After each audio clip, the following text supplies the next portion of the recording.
It is beyond dispute that Christianity contains a lot of Jewish stuff. Much of it unrecognizable to both Jews and Gentiles is filtered through Roman and other later lenses. A scholarly Jewish perspective would provide a badly needed reality check in this regard, particularly since every Christian movement and offshoot attempts to claim greater authenticity and attachment to Jewish origins.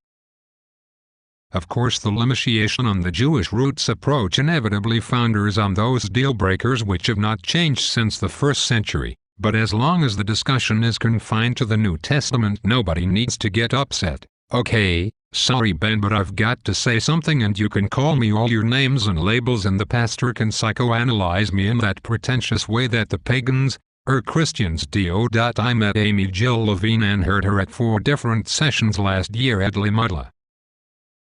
Very interesting. However, she saw the biblical world in the age-old and quite frankly sickening context of Jewish or Christian. These were the only contexts. I will not be boxed into either of these boxes, and looking at 3,000 years of history, I know I've made the correct decision. Even if I'm out here all alone, it was much lonelier to have egomaniacs speak for me as either a Jew or a Christian with all the we, us, everybody, groupthink, cultish, brainwash nonsense. Thank God I have escaped that, and a pox on the rest of you bullies and cowards. But none of you will ever speak for me, and vice versa. I respect individuality and differences and despise the religious clones. However, I pray for you to get what you deserve. Justice shalt you pursue, not to worry, Levite line. I couldn't call you names because your post makes no sense at all. And nobody could dream of speaking for you because nobody can understand what you are talking about. The entire subject matter of the Bible is to document the context and lay into God's creation of the Israelite nation and God's wishes for the Israelite way of life as a kingdom of priests and a holy nation. Exodus 19, 5-6, and 1 Peter 2, 9 if we must.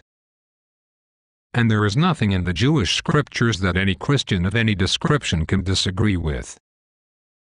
So if you want to understand the Bible without reference to Judaism or Christianity, you and your fellow beings can obviously do so as long as you don't mind talking to yourselves about it with no hope of affiliation or understanding from us earthlings. I found it disgustingly fascinating how one after another of the Jewish, or so I assume, writers tells Christians how they can learn from Judaism.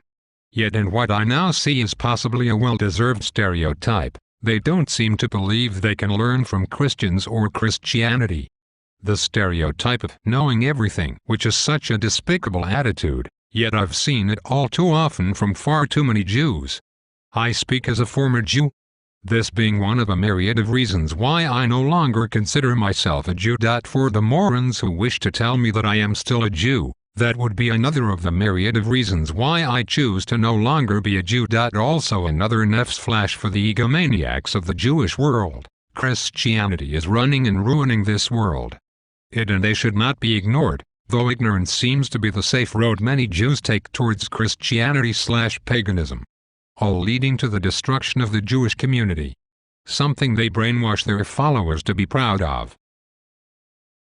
Count me out, as I'm sure you did once I poked the first hole in that fat ego on most of your shoulders. There are 3 main topics of concern: history, religion and psychology.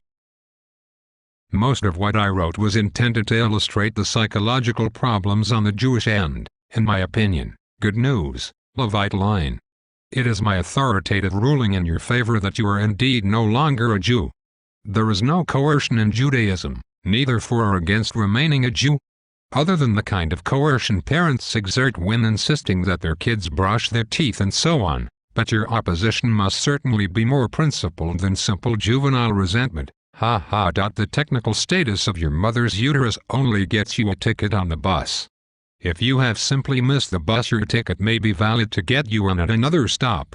But if you have chosen to miss the trip or get off the bus, it is void.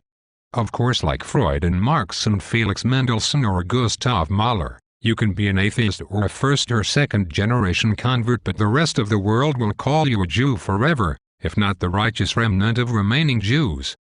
Don't blame us for that. It is a common fantasy of people like you that your problems stem from the rest of the Jews. Just a small reality check before you go back to your busy role in your fledgling organization of one. And may I congratulate you on your ability to pack so little meaning into so many words?